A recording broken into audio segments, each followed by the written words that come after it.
আবার তুমি কিন্তু সাপের মুখে সুখেন। বিষাক্ত জীবজন্তু সরীসৃপদের মোকাবিলা করতে আমার ভালো লাগে। এবার তো আমার চাল। এই 4 1 2 3 4 এবার তত্তর করে একেবারে ওপরে। আপনি তো ওপরেই আছেন মিস্টার সেন। আই মিন একেবারে সমাজের উঁচু তলায়। হ্যাঁ,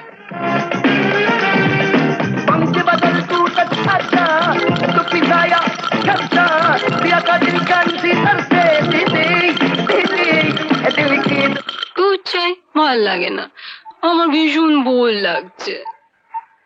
সেই একই খেলা, নো অ্যাডভেঞ্চার। চলো না সুখেন্দা, আমরা একটু ওদিকে ঘুরে আসি। অবশ্য তোমার যদি কোনো আপত্তি না থাকে। যাও না সুখেন, আমাদের বাগানটা একটু ভালো করে ঘুরে দেখোই না। Go ahead, young man. Come on, proceed. কে হলো? ওঠো না। উফ, কি হলো? পিঠটা ভীষণ চুল করছে, মনে হয় পোকা টোকা কামড়েছে। প্লিজ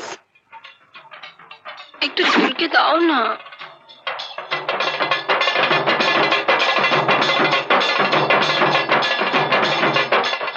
না, এটা দিয়ে চুল কেন? কেন এটা দিয়ে কেন? তোমার হাতের আঙুলগুলো বুঝি শুধু শিখার পিঠে সুড়সুড়ি দেবার জন্যে? কাল কোথায় গিয়েছিলে? হ্যাঁ, ফুলেশ্বরের কাছে দোলতলায়। জিনাদের বাগান বাড়িতে পিকনিক করতে। রতনের ছেলেরা কি সাইন করছিল ওর বাপের সাথে, মিটিয়ে দিলাম। সেই সুবাদে ওর বাপ মিস্টার সেনের কাছ থেকে 1000 ক্যাশ খিঁচে দিলাম।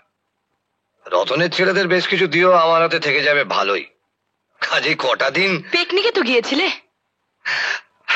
অত জেরা করছো কেন মাইরি? একবারও তো না করছি না।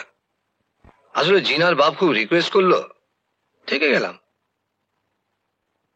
দিনটা খারাপ কাটলো না। তা তো বটেই, জিনার মতো একটা মেয়ে সারাক্ষণ। হ্যাঁ, সারাক্ষণ কি?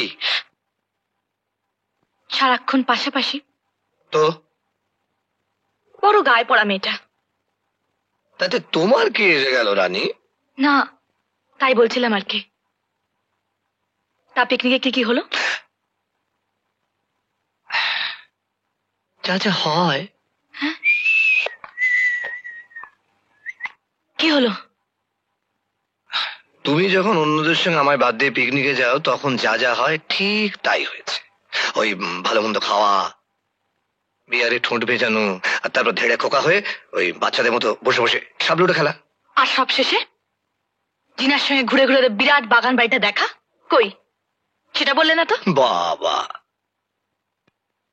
কলেজে দেখছি জিনা সব কথাই বলেছে। তো কলেজে লেখাপড়া হয় না চাটনি হয় রানী? আপত্তি আছে? না না, আপত্তির আর কি আছে। তো তোমাদের মেয়েদের পেটটা বড় আলগা, কোনো কথায় চেপে রাখতে পারো না, সব বমি করে ফেলে। মেয়েদের সম্বন্ধে ভদ্রভাবে কথা বলবে। আরে ভদ্র কোথায় থাকতে দিচ্ছ মায়েরি?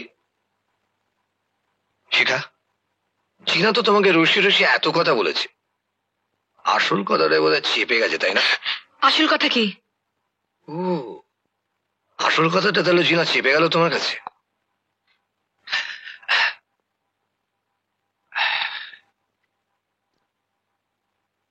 থাক। কেন থাকবে? কেন বলো? আজকাল বুঝি আমাকে সব কথা বলা যায় না? বলবো? শুনতে চাও? হ্যাঁ বলো। কি হলো? তোমাকে বলতেই হবে, বলো কি হয়েছিল? আমার এই হাতে জিনা ঠাস করে ওর গালে সজোরে একটা থাপ্পড় খাওয়ার কথা বলেনি কি? হ্যাঁ,